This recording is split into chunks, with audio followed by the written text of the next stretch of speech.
فاضلة بهم تجلى آملي. حي شباب العمل قد اكتسوا بالحلل أخلاقهم فاضلة. بها مالت للوجود أجمل سري حب الهدى وعبير التقى لبحر وبر. بها أضاءت سماء شبابا تسابقوا عشقهم غالي الثمن حققوا الناس.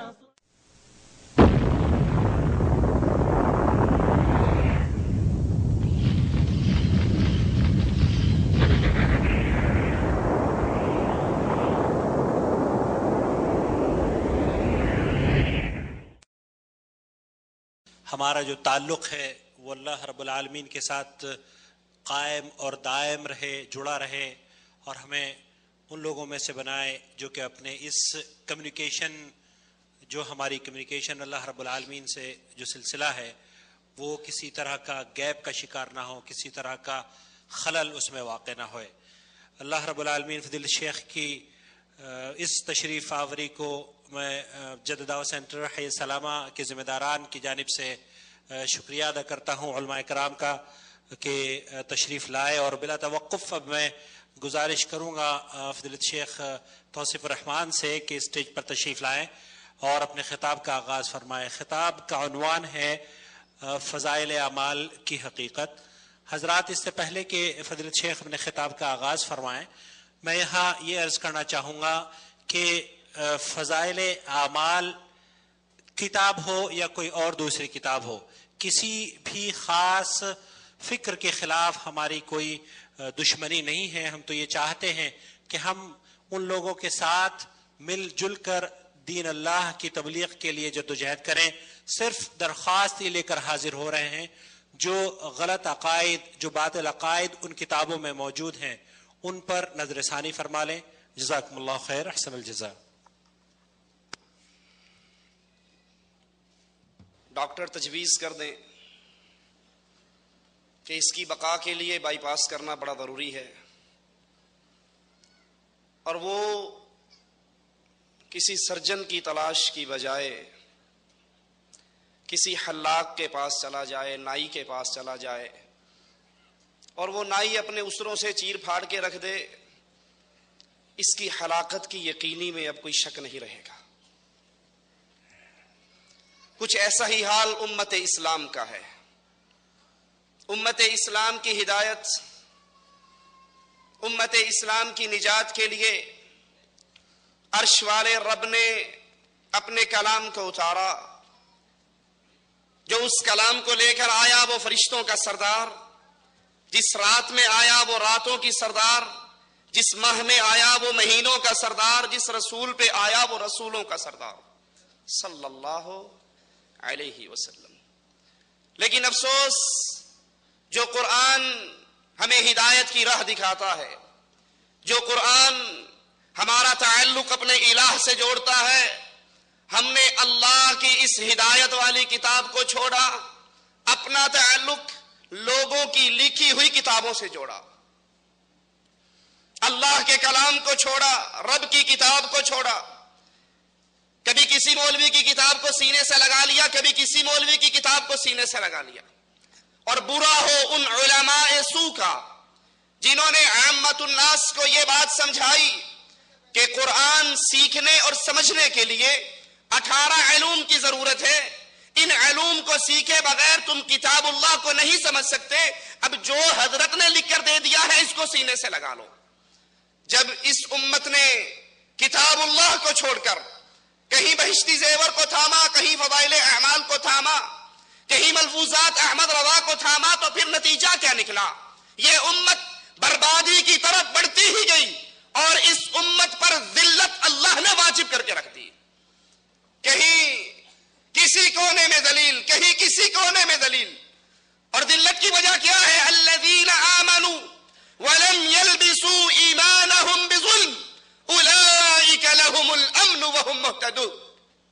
چاہتے ہو ہدایت مل جائے، چاہتے ہو امن مل جائے، اس کتاب اللہ کو سینے سے لگاؤ، اللہ کی توحید کو سمجھو۔ اللہ کی توحید کے اندر کسی اور کو شریک نہ کرو، شرک سے تم بچ جاؤ، ہدایت بھی عطا ہو جائے گی اور آخرت میں نجات بھی مل جائے گی۔ لیکن جب ہم نے اس کتاب اللہ کو چھوڑا تو پھر ہمارے اوپر ہلاکتوں کے دروازے کھلے۔ فضائل اعمال نے اس امت کو کیا دیا؟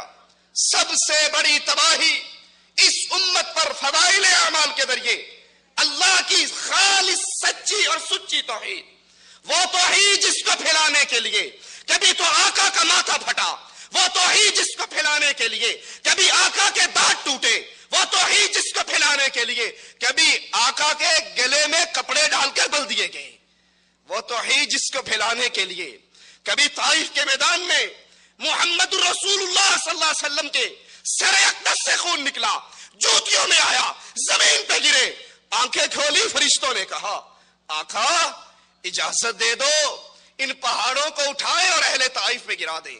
کہا نہیں، ان اہل طائف پہ پہاڑوں کو نہ گراؤ، انہوں نے مجھے مارا ہے، مجھے اللہ سے امید ہے ان کی پشتوں سے نکلنے والے ضرور لا الہ الا اللہ کا اقرار کرتے رہیں گے۔ اس سچی اور سچی توحید پر، اللہ کی ذات پر، اللہ کی وحدانیت پر فضائل اعمال نے جو حملے کیے، یہ ہمارے ساتھ میں فضائل صدقات مولوی ذکریہ صاحب کی چھپی ہے کتب خانہ فیضی لاہور سے، اس کا صفحہ 558 ہے۔ 558 صفحے پر اللہ کی توحید پر حملے کرتے ہیں، ذرا آپ بھی سنیے۔ اور پھر شیخ عبد المالک فرما رہے تھے غور کرنا، میری اور آپ کی اللہ سے جو تعلق کی رسی ہے وہ ٹوٹ نہ جائے، اور مشرک کی رسی رب سے جڑا نہیں کرتی۔ اللہ سے محبت، اللہ سے دوستی اہل توحید کی ہوتی ہے، اور جب شرک داخل ہو جاتا ہے اللہ کی لعنتیں اور اللہ کا عذاب برستا ہے۔ یہ صفحہ 558 پر کہتے ہیں اے اللہ جھوٹا ہوں، کچھ نہیں ہوں، تیرا ہی ذل ہے، تیرا ہی وجود ہے، میں کیا ہوں، کچھ نہیں ہوں، اور جو میں ہوں وہ تو ہے، جو میں ہوں وہ تو ہے، میں اور تو خود شرک در شرک ہے، تو میرے میں سے نکلا ہے، میں تیرے میں سے نکلا۔ اے اللہ جو تو ہے وہ میں ہوں۔ رسول اللہ نے تو کہا تھا لا تطرونی کما اطرت النصارى، مجھے ایسے نہ بڑھانا جیسے عیسائیوں نے عیسیٰ کو اللہ کا بیٹا کہا۔ میں اللہ کا بندہ ہوں، اس کا رسول ہوں، مجھے اللہ کی اس دی ہوئی اتھارٹی سے اوپر نہ کرنا۔ لیکن مولوی ذکریہ صاحب وحدت الوجود کا عقیدہ اس امت میں پھیلاتے ہوئے کہتے ہیں اے اللہ جو تو ہے وہ میں ہوں، جو میں ہوں وہ تو ہے، میں اور تو خود شرک در شرک ہیں۔ نہیں اللہ کے بندو، وہ اللہ ہے، ہم عبداللہ ہیں، وہ خالق ہے، ہم مخلوق ہیں، وہ رازق ہے، ہم مرزوق ہیں، وہ کھلاتا ہے تو کھاتے ہیں، وہ پلاتا ہے تو پیتے ہیں، وہ سلاتا ہے تو سوتے ہیں، وہ اللہ ہے۔ تکاد السماوات یتفطرن من وتنشق الارض وتخر الجبال هدا ان دعوا للرحمن ولدا۔ ان ظالموں نے اللہ کا جسم بنایا، اللہ کا ٹکڑا بنایا، وحدت الوجود کے عقیدے کو سامنے رکھ کر یہ کہا ہر چیز ہی وہ ہے، ادھر بھی دیکھوں تو ہی تو، ادھر بھی دیکھوں تو ہی تو، جدھر دیکھوں تو ہی تو، مسجد میں تو، مندر میں تو، میں خانے میں تو، ہاتھ میں آئے تو رام، ہاتھ میں نہ آئے تو رحیم۔ صفحہ 561 فضائل اعمال کے اندر لکھتے ہیں کہ ہمارے عبد الرحیم شاہ رائے پوری ان کے ایک خدام تھے، اس عقیدے کو سامنے رکھنا کہ ہر چیز اللہ ہے۔ اس کے لیے من گھڑت جھوٹی روایت کنت کنزا مخفیا، چھپا ہوا خزانہ تھا، اپنا آپ ظاہر کرنا چاہا، پھر دنیا میں جو کچھ ہے یہ میرا ہی روپ ہے۔ امداد اللہ مہاجر مکی لکھتے ہیں شمائم امدادیہ کے اندر کہ بندہ وجود ظاہری سے پہلے خود خدا تھا اور بندہ ہی خدا ہے ظاہر ہے۔ اشرف علی تھانوی لکھتے ہیں امداد المشتاق میں ہمارے ایک صوفی کے پاس ایک بندہ ایک پلیٹ میں حلوہ لے آیا، ایک پلیٹ میں گندگی لے آیا۔ کہا مولوی صاحب جب ہر چیز ہی وہی ہے تو دونوں کھا کر دکھاؤ۔